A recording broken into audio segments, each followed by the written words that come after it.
Is that YouTube channel, is that on, when you send us those emails, is that link on there, on the email? If you search my name, Jay Alley at Excel Center, it should come up. Okay. Because that's the, it's linked to my Excel Center Google address, Gmail address. Okay. So if you, I haven't tried to do it, but I imagine if you just type in JALLEY in YouTube and search for that, it should come up. I have a personal YouTube page, so it doesn't have any of this stuff on it. Obviously, it's got racing and some other videos and stuff I've created. So. Do you create videos, like math videos, or? I don't do anything like that. No, I'm a photographer on the side. I do a lot of auto racing photography. So I've done some things connected with that. Did you watch the NHRA? No, I don't like the straight liners that much. No? Nah, I'm more of an IndyCar person or Okay. dirt tracks, Yeah, I that love kind of dirt stuff. tracks. Outdoors my favorite. All right, well, here we are again. Financial foundations.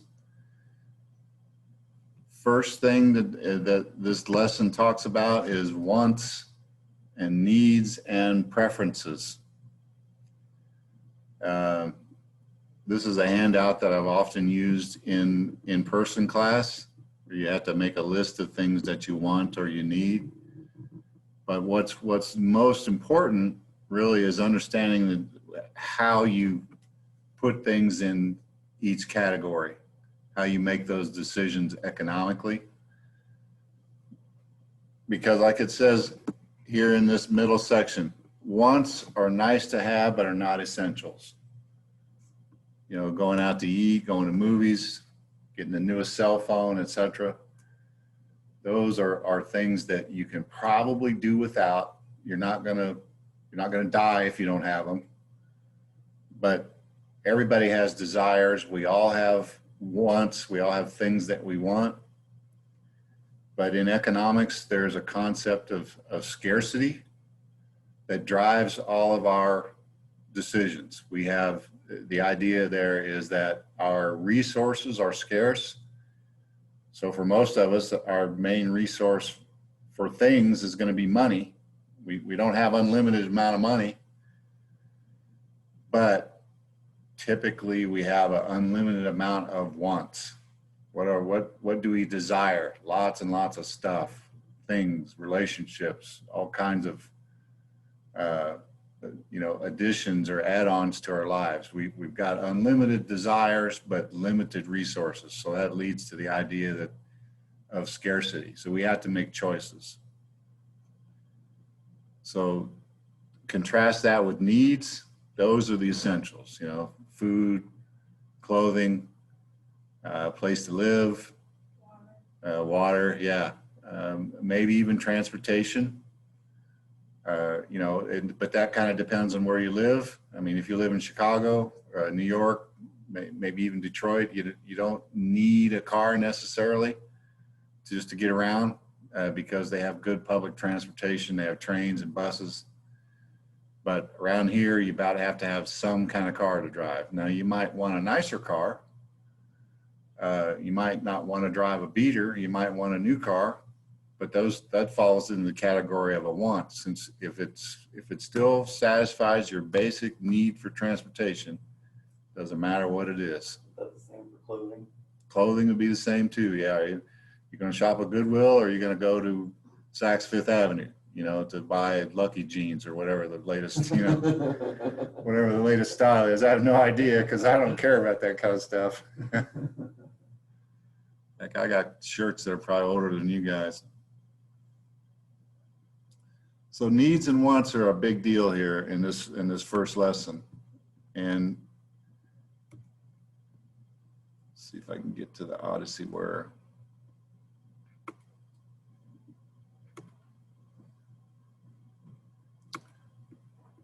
Well, that's still the last class. Hold on just a minute.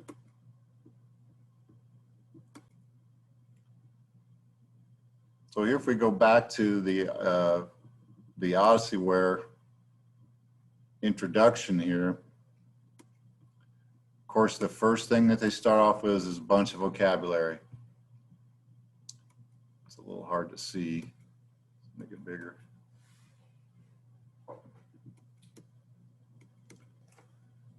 So, consumer, we all are consumers. Sometimes we might be considered producers also. We consume lots of things, lots of stuff. But if we're in the role of producer, someone that makes goods or provides services,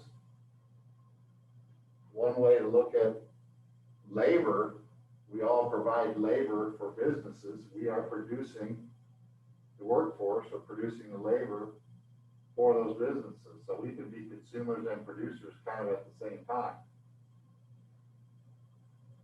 Economics is this social science that focuses on decision making. And I've got a fairly long definition of that we're going to talk about and break it down piece by piece. This next one, the term good, this is not a value judgment. It's not saying that something is good or bad. It is simply a product. It's an object of some sort. What sort of a good is this company producing? It's not a value judgment. It is just a thing. It's an object of some sort that's being produced for people to buy or otherwise acquire. And it goes right into the next one where it talks about need. It's something, a good or service that's required for survival. Service, drop down after producer, service. Lots of things, lots of businesses are service businesses. Lawyers, accountants, people like that, they're all providing a service. They're not necessarily producing something in terms of a product that's for sale, but they have their expertise, their knowledge that they're providing to help people satisfy something that they need or want. And so that's a contrast directly with goods. You have goods and services. Goods are the physical things. Services are more the intellectual things that people can provide, people or companies.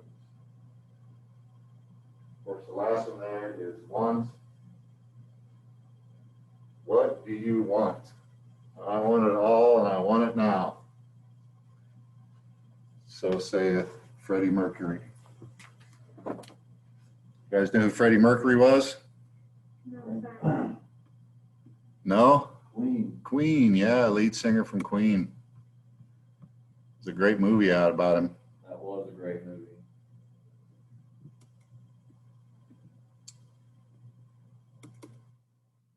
He was a phenomenal musician. His voice was phenomenal. Yep. Had those extra teeth, incisors, whatever it's called. Okay, so here's the definition of economics I was talking about.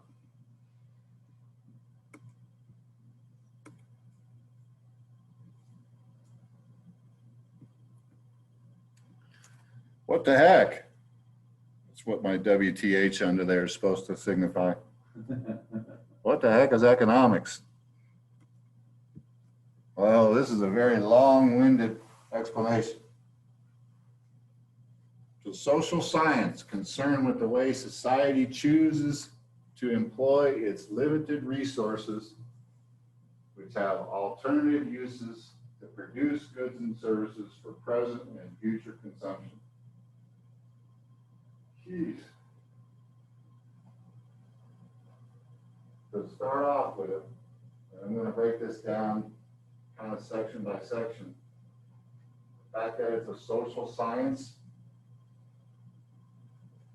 first, it tells you two things when they describe it as a social science. They're trying to, the people that are involved in studying economics are trying to do it in a scientific way. You know, and what's the scientific method? You have a theory, you run some tests, you check to see if the results match up with your theory, supported or contradicted, blah, blah, blah. And you tell people about your results, and those get shared, and so other people can check them also. But where it gets tricky is the social part of this, because what that refers to is people. You know, we're talking about people making decisions in a social context. People don't always make decisions rationally. Not as easy to come up with scientific explanations for why people made a decision. You know, why does somebody go out and run up the balance on their credit card the first day that it comes in the mail? That's not rational. So the economists could study that all day long, but they wouldn't be able to come up with an answer that is scientific in nature, because it involves human decision making.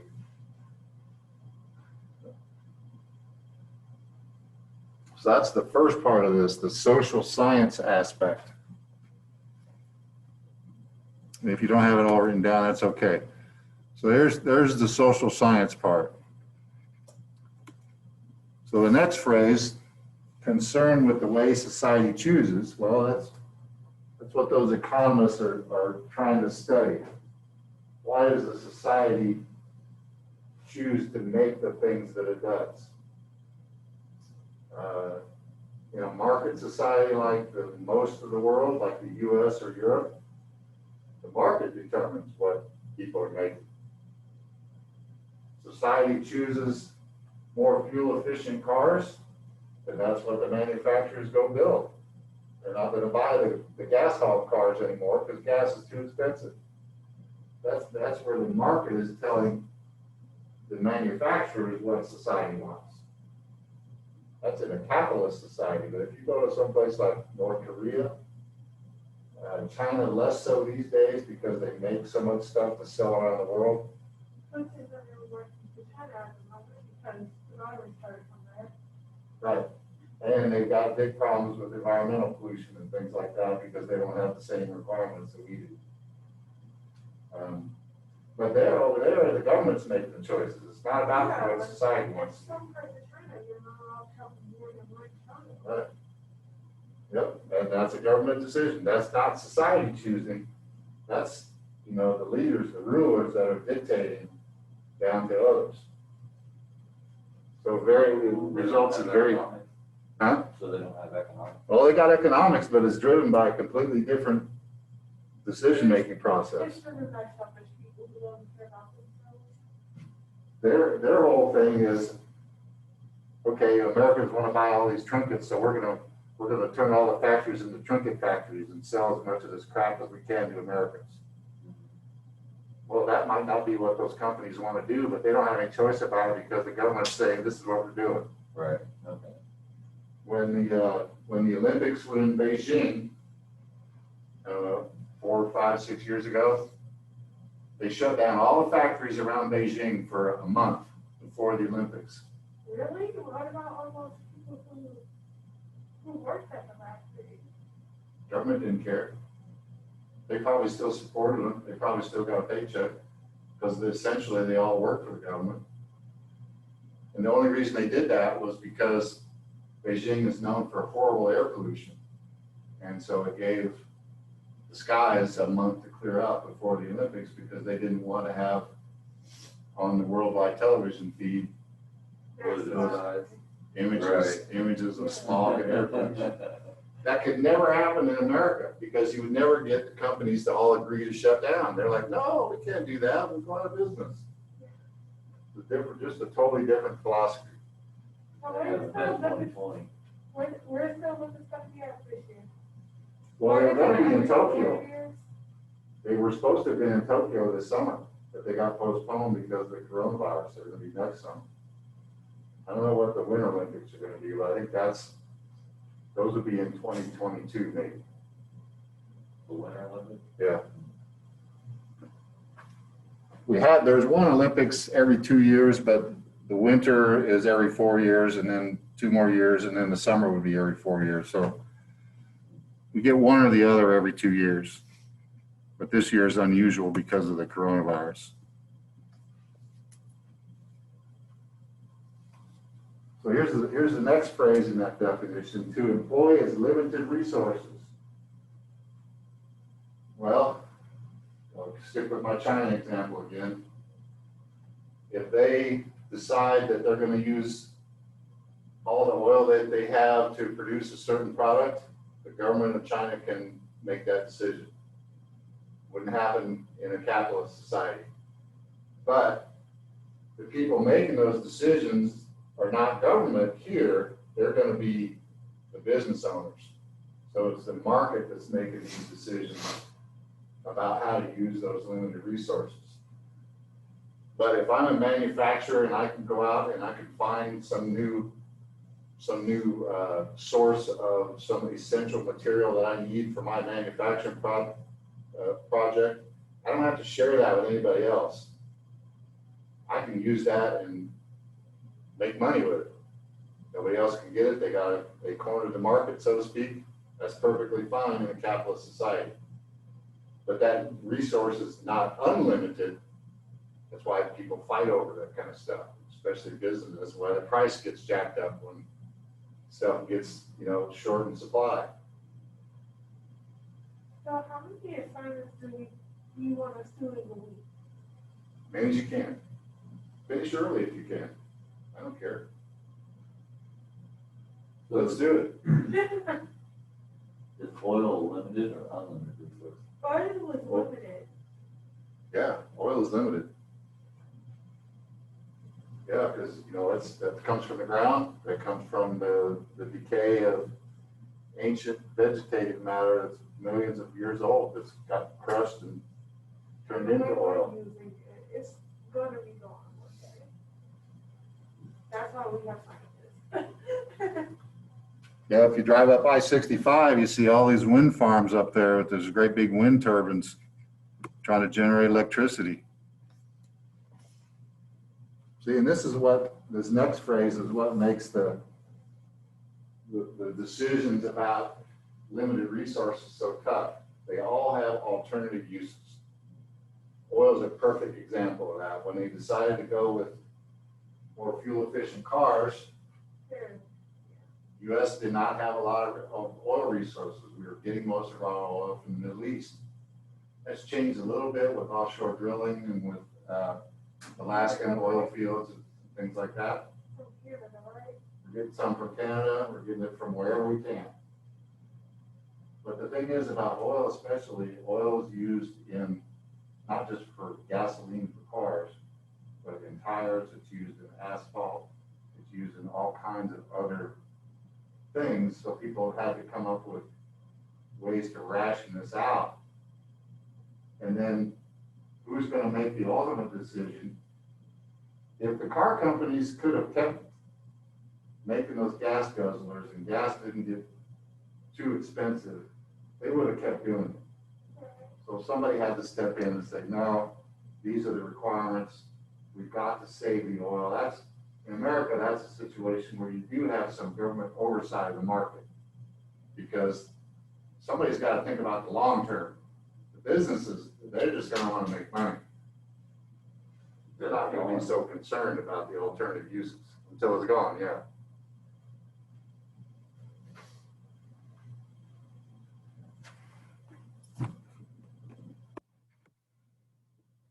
Of course, obviously, we're producing goods and services with all those resources. This is the rub here with the capitalist society. For present and future, capitalists want to make as much money as they can right away, as soon as they can. Not really thinking so much about the future necessarily, other than to keep the business going. Especially if you think about the way the stock market works, and companies that sell stock on the open market are driven by quarterly earnings and reports and things of that sort. Every 90 days, they got to tell buyers of stock how they're doing. So they have a very short-term view. A lot of companies have a very short-term view of what's best. What have you done for me lately? Is the attitude a lot of companies have. So somebody's got to be thinking about the long term, not just For short term. next week or 3 months from now. That's right. Consumption, all this stuff gets consumed eventually. Present and future consumption. We don't want to burn through all the oil now and not have any in 10 years or 20 years until we have some suitable alternatives. So it gives the society time to come up with those alternatives. So it's all about decision making and being a social science.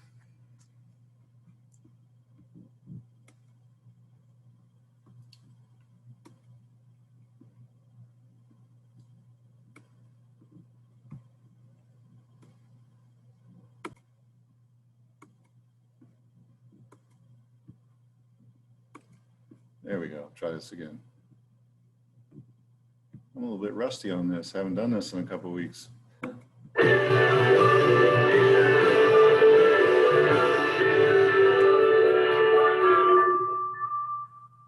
So to pick up where we left off, we all have wants: food, cell phones, a good education, the $10,000 gold Apple Watch. But like the Rolling Stones tell us, you can't always get what you want. We don't have an infinite amount of resources like raw materials, workers, and time. So we have to make choices. Speaking of, who likes this? I'm gonna go change shirts and make another choice. So this shirt, it's way better, right? Anyway, we as a social order have to figure out 3 things. Number 1, what to produce. Number 2, how to produce it. And number 3, who gets it. Answer these 3 questions, and you've got an economic system. There's a ton of backstory here about the history and evolution of economic thought. We'll get to that in a future video. In today's video, we're going to chat about the world today. Let's take a look at 2 different economic systems: market economies and planned economies. It all comes down to who owns and controls the factors of production. These are the major inputs required to produce stuff, and Karl Marx classified them as land, labor, and capital. He even wrote a book about it, Das Kapital. In a planned economy, the government controls the factors of production, and it's easy to assume that's the same thing as communism or socialism, but that's not quite right. According to Karl Marx, the theory of communism may be summed up in the single sentence: abolition of private property. So true communism is a classless society. When I say classless, I'm talking about a social order where everyone owns the factors of production and output is distributed equally. Kind of like China and Cuba and the former Soviet Union, except not at all. In practice, no country has ever truly been communist. There's a lot of countries that are socialist. Often socialism has both private property and some public ownership and control of industry. The goal is to meet specific collective objectives and to provide free and equal access to things like education and healthcare. In both communism and socialism, there is economic planning. And the government, usually in the form of some bureaucratic agency, helps decide what to produce, how to produce it, and who gets it. Now, if an economy is completely controlled by the government, down to the number of shoes that should be produced, that's called a command economy. On the other side of the spectrum, we have free market economies. In free market or capitalist economies, individuals own the factors of production, and the government keeps its nose out of the stuff and adopts a laissez-faire or hands-off approach to production, commerce, and trade. In free market economies, businesses make things like cars, not to do good for mankind, but because they want to make a profit. Since consumers, that's me and you, get to choose which car we want, car producers need to make a car with the right features at the right price. Economists call this the invisible hand. Ooh. If consumers prefer one company's car, that business will make more profit and have an incentive to produce more cars. Car companies that don't offer the cars people want will disappear. Maybe you've heard of the DeLorean. It was a cool looking car, but not a car that many people wanted to buy. Apparently it was expensive, underpowered, and poorly made. And it didn't actually travel through time. Anyway, this concept applies to all other markets like cell phones or shoes. Scarce resources will go to the most desired use, and they'll be used efficiently, more or less. After all, if a business is wasteful and inefficient or makes something that no one wants to buy, then some other business will make a similar product that's either better or cheaper or both. If there's no consumer demand for a product, resources won't be wasted producing it. We often take markets for granted, but look at the alternative. Assume instead that a government agency was in charge of deciding exactly which types of cars and cell phones and shoes to make. Do you think they could quickly respond to changes in tastes and preferences? If there was only one government monopoly producing cars, do you think they'd be produced efficiently? So the invisible hand of the free market is the idea that individuals and businesses meet society's needs when they seek their own self-interest. Competitive markets with profit-seeking businesses will have an incentive to produce high-quality products as efficiently as possible. In the words of Adam Smith, it's not from the benevolence of the butcher, the brewer, or the baker that we expect our dinner, but from their regard to their own interest. Now, it looks like the free market's perfect and we don't even need a government, but that's not quite right? There's a bunch of things that government must do because free markets won't. First is maintain the rule of law. We need laws and police and contracts and courts to keep everything orderly. Second, we need public goods and services like roads and bridges and education and defense, because goods can't get to consumers if bridges are falling down, and consumers can't make good choices if they're not educated, and no one really cares about buying the new iPhone if there's a bomb dropping on your head. Third, the government sometimes needs to step in when markets get things wrong. But what does that even mean? Well, let's go back to producing cars. The free market produces what we consumers want to buy. And when we buy, we're thinking about what a car looks like, if it's the color we want, maybe if it's safe, what it costs. Most of us aren't worried about air pollution. We don't think much about who made our car, what they were paid, what the conditions at the factory were like. That's when government steps in to regulate production. In a free market economy like the United States, you might think that the government doesn't tell car producers what types of cars to produce and how to produce them, except that it does. Cars need to meet strict emissions and safety standards, and there are laws dictating how much manufacturers can pollute and how workers should be treated. And here's the big takeaway. Modern economies are neither completely free market nor planned. There's a spectrum of government involvement. For example, on one end, we have North Korea. They have a command economy where production is entirely controlled by the government. On the other end, we have countries like New Zealand. They have private property, few taxes, and few regulations. In the middle, we have the rest of the world. So most modern economies are actually mixed economies with both free markets and government intervention. And a great way to explain a mixed economy is by looking at something called the circular flow model. Let's go to the thought bubble. A modern economy is made up of households, which are individuals like you and me, and businesses. Businesses sell goods and services to households in the product market. That's anywhere goods and services are bought and sold.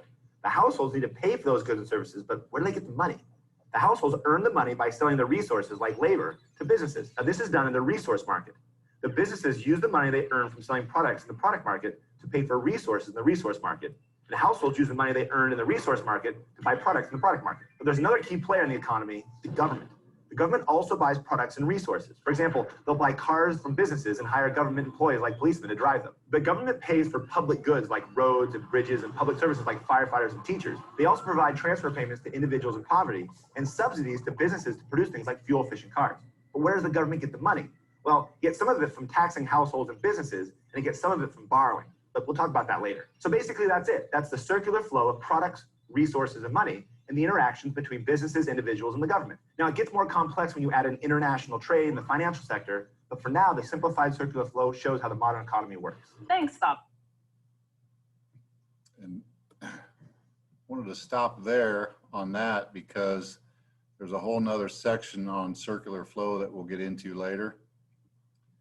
But that gives you a pretty good idea of overview of the different types of economies and how they're structured, and the people and forces that are making those decisions about what's being produced and how and what resources are being used. Because the second unit here, or the second lesson here as part of this unit is all about resources. Resources, kind of like the first lesson, come in lots of different descriptions. You've got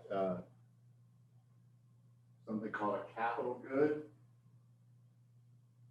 Capital goods would be like tractors, backhoes, cars, things like that, that they're made and used to make other goods and services. If you're looking at creating a manufacturing plant, you're going to be buying capital goods, machinery and equipment that you put in that factory that's going to help you make other stuff that then also gets sold. Human capital, you hear that a lot in economic terms. We are considered capital from the standpoint that somebody's got to be there to operate these machines and equipment, make decisions about repairs and maintenance and all that sort of stuff. So we are, the quality of labor as a resource is part of the equation too, as human capital. Related to that, human resource, okay, where are you going to go to get the people? Are they educated enough? Do they have the skills that you need to run your business? And that's a big issue for a lot of companies. In terms of expansion and where they locate their facilities. You know, Indiana historically has been a manufacturing state. So has Michigan. Now, have you lived in Michigan most of your life? Yes, I just moved here. Okay, so you know, I'm sure you know people that have been or maybe still are involved in the automotive industry up there. Factories, I mean, if you go to Dearborn, you go to Ann Arbor, you go Yeah, to you go anywhere up there. Flint, you know, all those, so many cities up there are suffering because the automotive plants have made decisions to move elsewhere. And a lot of that's been driven by the availability of these two things, human capital and human resources. Where can they get the labor more cheaply? Well, first it was to Mexico or Canada. Some companies are even, if you look at where you get, if you look on the tag in your clothes, where are they made a lot of times? China, Malaysia, Thailand, Vietnam even, all those countries in East Asia, very, very, very low wages people are being paid over there.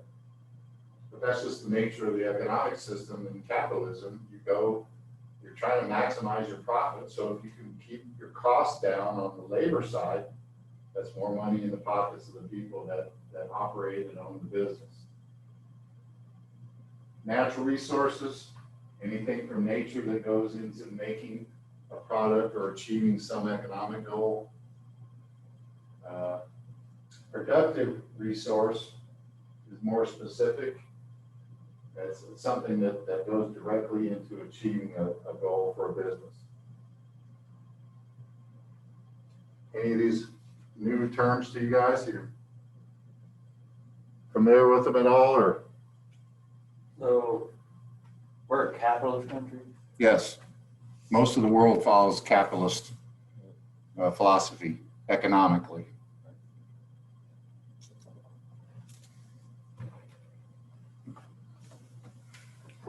There's a lot of people that have a philosophy that American businesses ought to be protected. Others say, no, let the free market decide. So you have these two competing philosophies involved even inside the capitalist society like America.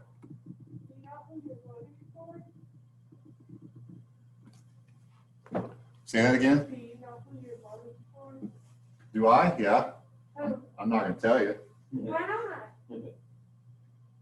Politics.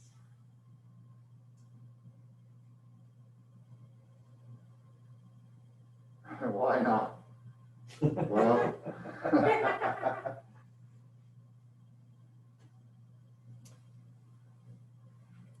hang on just one second.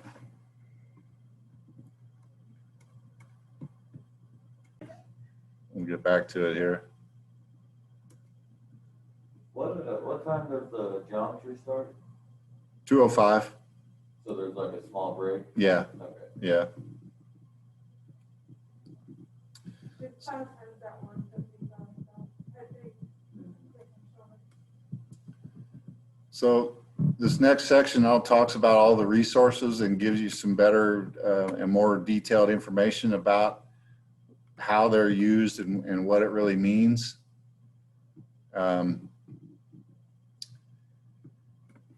Like this question here, when you're deciding whom to hire, employers look at the quality of workers. Can investing in your education or training make you even more likely to obtain and keep a job? I'd say, yeah, wouldn't it? I mean, isn't that why you guys are, a lot of y'all are here? I mean, I think there's been enough studies out there that show how much more someone can make in their lifetime with a high school education, even better than somebody that doesn't have one. When I dropped out, I started working, and I mean, I put down that I had a GED or whatever, but they never check it. But I could only go to certain jobs and work because all the other ones would want a certification or a diploma of some sort. Yeah, I tried, when I first got here, I tried to apply to the Hyatt, and they turned me down because I didn't have a high school diploma. You need one these days. Yep. You need a high school diploma. And I'm going straight to college after this because I don't want to end up taking. Especially if, like, when I'm doing the trade thing, if you wanna get into any of that, you have to have a diploma to even join one of those trade unions. Oh, I'm trying to get into college.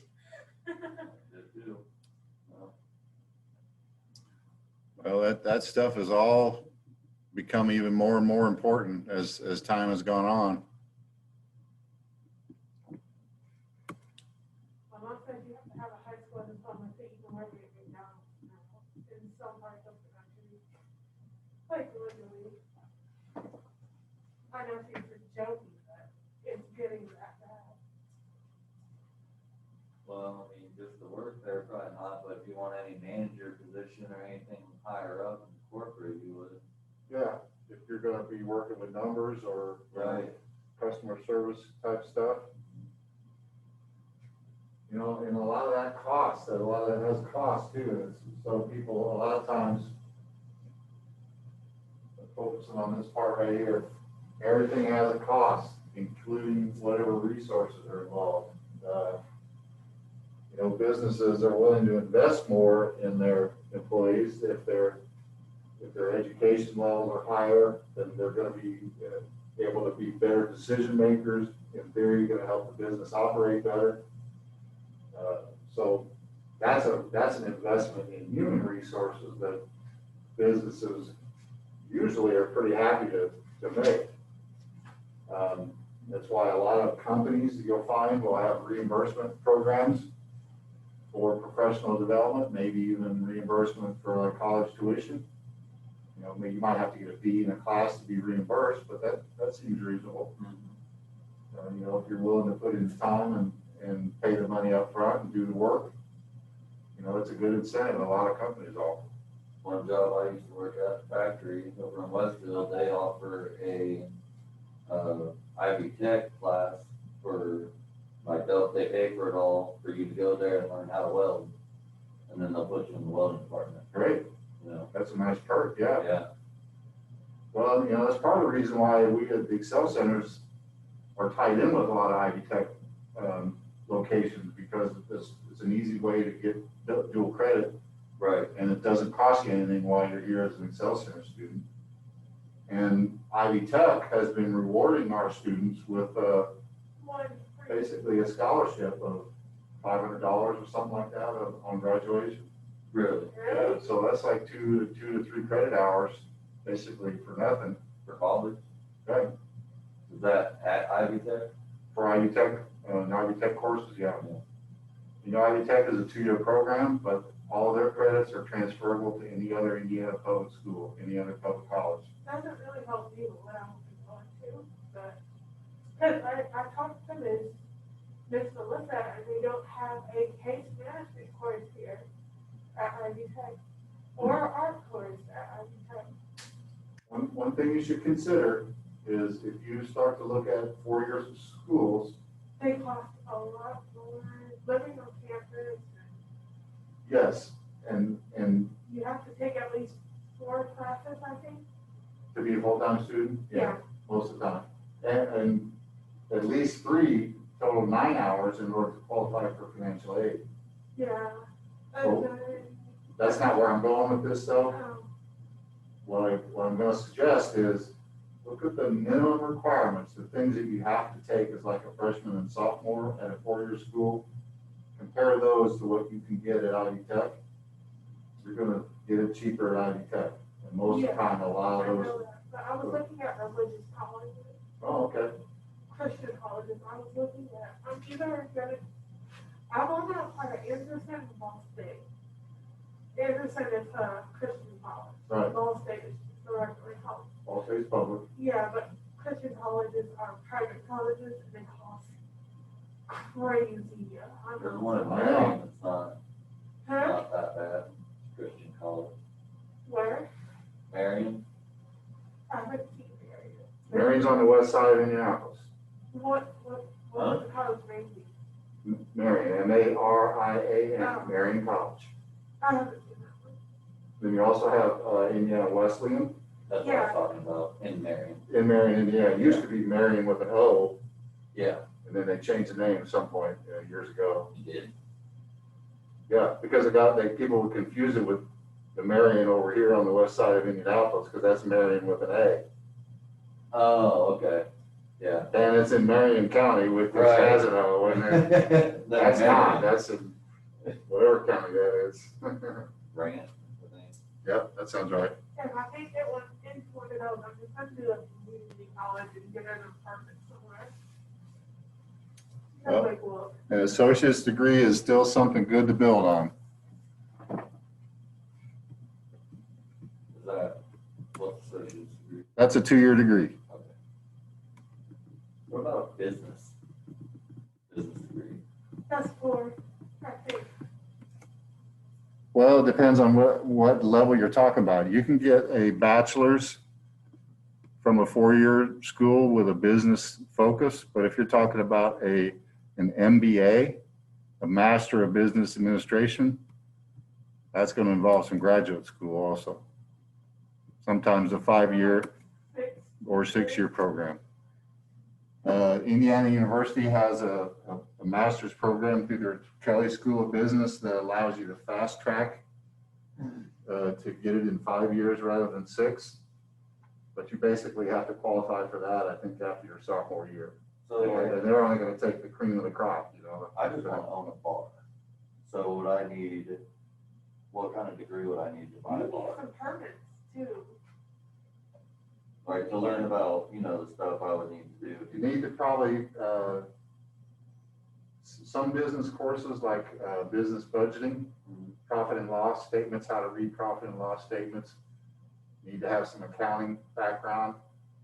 Probably need to have some type of coursework in human resources. And then you gotta go through your permits because you need a serving drink license. Yeah, you're gonna have to have a liquor license. Yeah. Can't have any felonies or anything like that on your record. Right. So a lot of people own bars and restaurants that haven't gone to college, but they're going to have to rely on other people to do a lot of those things. And the risk always is it doesn't matter what kind of business that you're in. If you don't know how to keep track of your money, where it's being spent, if you can't be a good leader of people, you can't train people, you can't keep them, your business is not going to be successful. And if you can't read your financial statements, how are you going to know if somebody's ripping you off or not? Right. So you got to at least be savvy enough to understand what it means when what's a debit and a credit. And So that's accounting. yeah, yep. So you don't have to know enough to be an accountant necessarily, but Right. to know how to understand financial statements and that sort of thing, because, let's say you need investors. You're gonna have to put a package together to show somebody else why they should invest in your business. If you're looking for partners to go in with you, if you're gonna manage the place, they're gonna wanna know about your management capabilities, what training or experience you have in, hiring people, firing people, because you're gonna, sooner or later, you're gonna fire somebody. I mean, it's just, Right. I've been on both sides of that. It's not fun having to let somebody go. But in business, that's just the nature of the beast. You have to know how to handle that kind of stuff. So some of that comes from sort of the school of hard knocks, but there's also lots of people out there that are willing to be mentors, to show you the ropes, get in a management training program. I know lots of people that have been, maybe start off in Applebee's in their management training program, learn the ropes, at somebody else's expense, get enough experience that later they go out and open their own restaurant. Have you been to Test Kitchen in Fishers? Yeah. I don't even know if that Do you know where Keeler is? No. So the test kitchen? I think so. It's in that area of everything new that they Oh, built right next to Kia. Oh, yeah, where all the food Yeah, right stuff is there. gonna be, yeah. Yeah.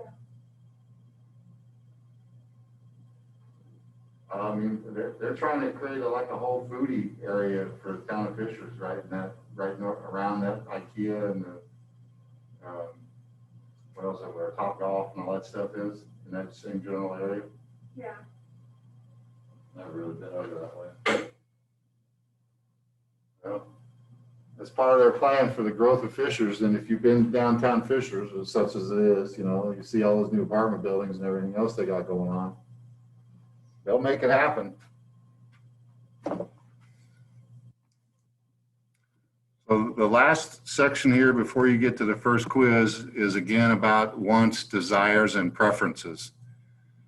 One thing that I've seen that students have trouble making distinctions on are these three terms, because sometimes they can be interpreted in very similar ways.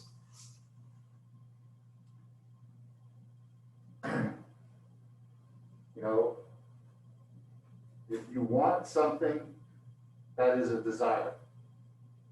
So, but do you have a preference? I mean, Preferences, I would prefer. yeah. Do you like Levi's or do you like Wranglers? Or you gotta have Lucky Jeans or whatever, Sevens or whatever. And desire is more than one. Yeah, for sure. And a preference sort of helps you define, if you go into a store, you know what you want, you have a desire to purchase something, but you're not gonna buy probably the cheapest thing that's on the rack. You might have some choices in the middle. If you got money to burn, then buy the high-end stuff. If you prefer nothing but the best, you're gonna have to pay for it. People that are able to do that usually have a lot of money. They don't worry too much about not being able to fulfill their desires or making a lot of choices about what to do without or what they can have or what they have to wait on or save up for. But most of us don't fall into that category. I certainly don't. Not on a teacher's salary. So want and desire is the same thing? No, desire Not necessarily. is more than one. Like, desire is a lot more than a want. Yeah, I want a reliable car to get me to work. What I really desire though is a Camaro. Right. Okay. And if I can choose among Camaros, I would really like to have the new Z28 or, you know, whatever. So it's sort of the want is the basis. Everything else is built, it kind of ramped up from that. You know, if realistically all you can afford is a Honda, well, you want an Accord, you want a Civic, you want a CRV. Which do you prefer? Yeah, I mean, is your preference to have an SUV like a CRV, which is a little, you know, I don't know what you call it. It's not a car, it's not a truck, it's in between. Minivan? That could be a preference too.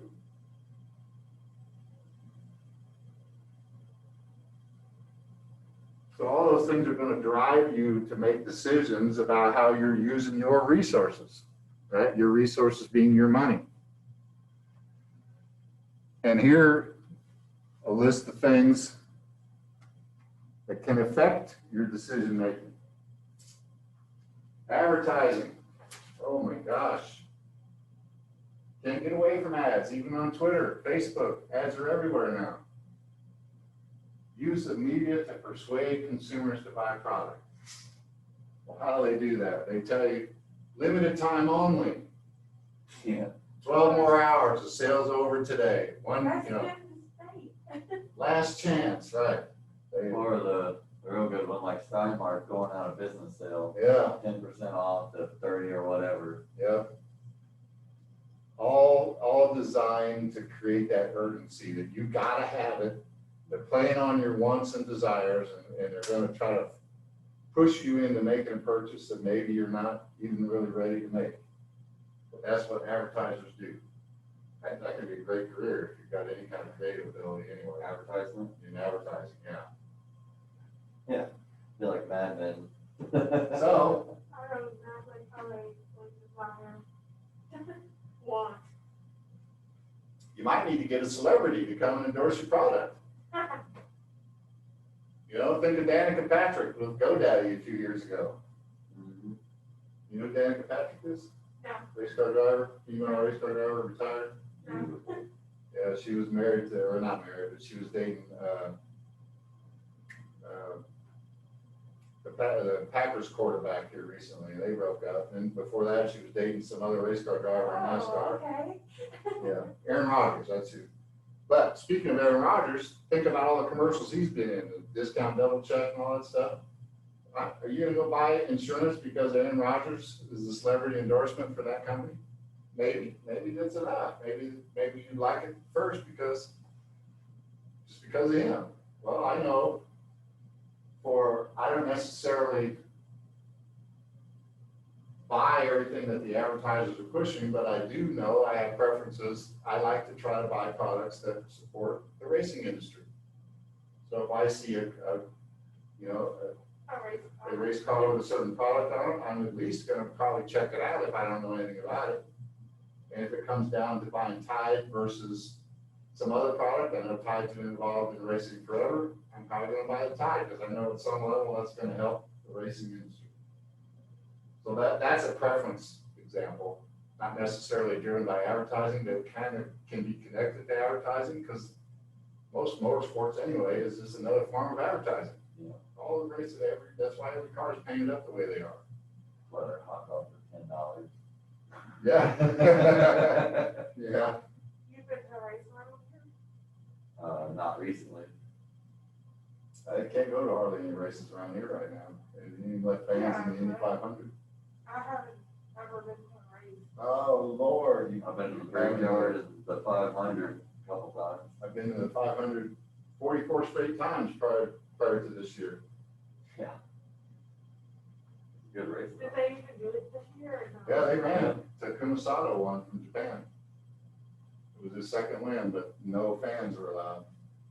Yeah, that was weird. Limited Seeing all the media. stands empty. Yep. Everybody knows about peer pressure, right? No. Who doesn't?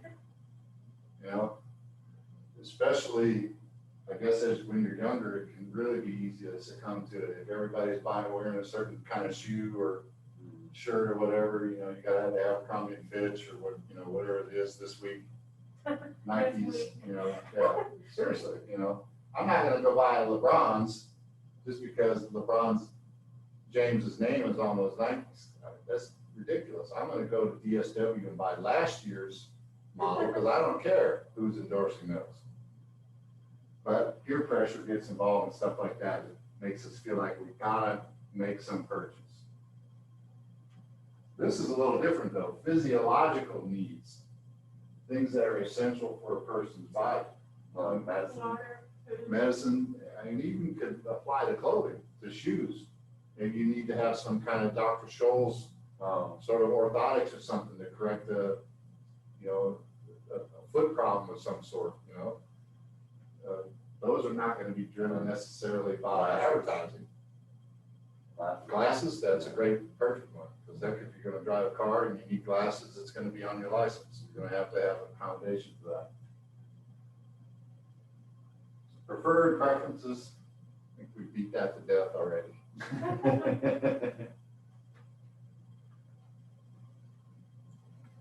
So any questions, you guys? Because this, the rest of this, I'm sure you're capable of getting through and reading. So much reading. Some of it seems kind of common sense. Exactly. Well, and I think that is a good point because, we live in this stuff. Whether we're thinking about having to make decisions based on our available resources or not, we do it all the time. If all I have in my pocket is $5, I can't go over here to Speedway and buy, a pack of cigarettes or whatever. I don't have enough money. No kidding. I wouldn't do that now anyway after my experience, but You said you could, didn't you? yeah, I haven't smoked cigarettes in 4 years and February 1st, 2016, 4 years and 7 months. Wow. Still in counting. Oh yeah.